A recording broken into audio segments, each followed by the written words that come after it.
Oh, thank you for coming to look at my video.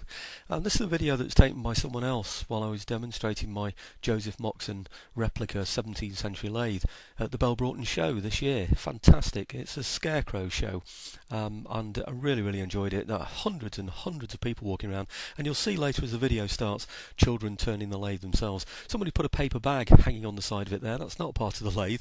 You can see just behind it some hook tools that I use, and then perhaps one or two plates hanging up around the place, and the big wheel at the back. The piece of wood that you can see sticking up there is the rest. It's actually the long rest that goes along those shoulders that you can see on the poppets sticking up. Anyway, you'll see the lathe in operation. I hope to get a better video showing it in more detail and how it's all put together through the mortise and tenons. Screw threads in this go all the way down these shafts. You'll see these shafts here are about 14 inches long.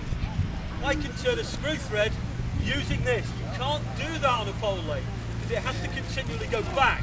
You need to run all the way along what you're doing. You also can't do oval turning. I have a device for doing oval turning as well, which is described in Josef Moxon's work. If you go on the internet and type in Moxon, M-O-X-O-N, Josef Moxon's work, the whole of his treatise is there as he wrote it in the 17th century, and I hope you'll find this is a true copy. I believe this is the only one in the world.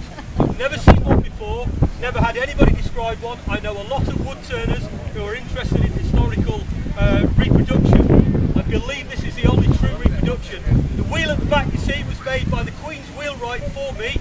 I couldn't make that. The wheel was made by the Queen's wheelwright Mike Rowland and Greg Rowland.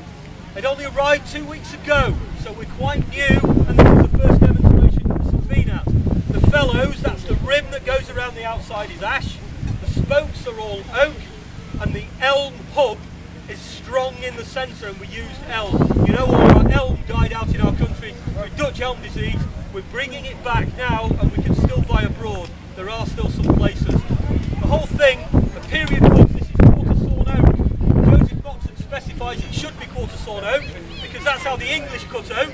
And you'll see in old houses, 16th century houses, the wainscoting on the walls, you'll see a kind of speckly effect.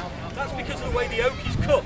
It's cut because it gives it strength. If you see those spines coming out of the wood, if you look closer, you see like a speckling effect on this wood here.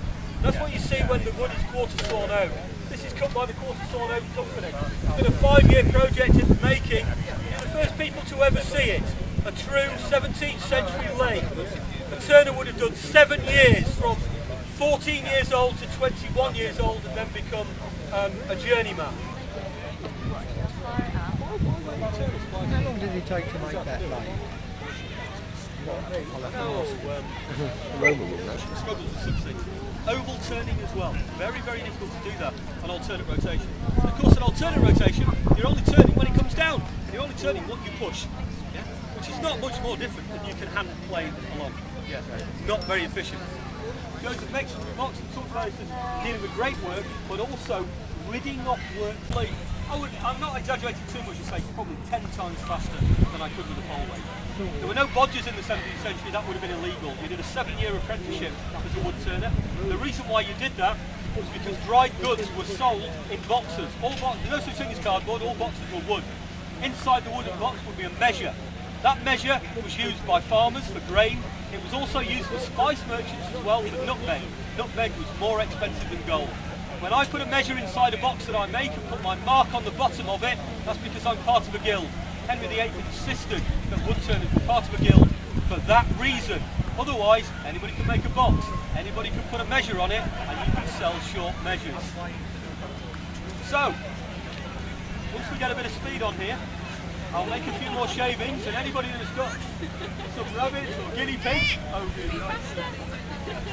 Oh, Lord. You know, that's my smallest compact motor.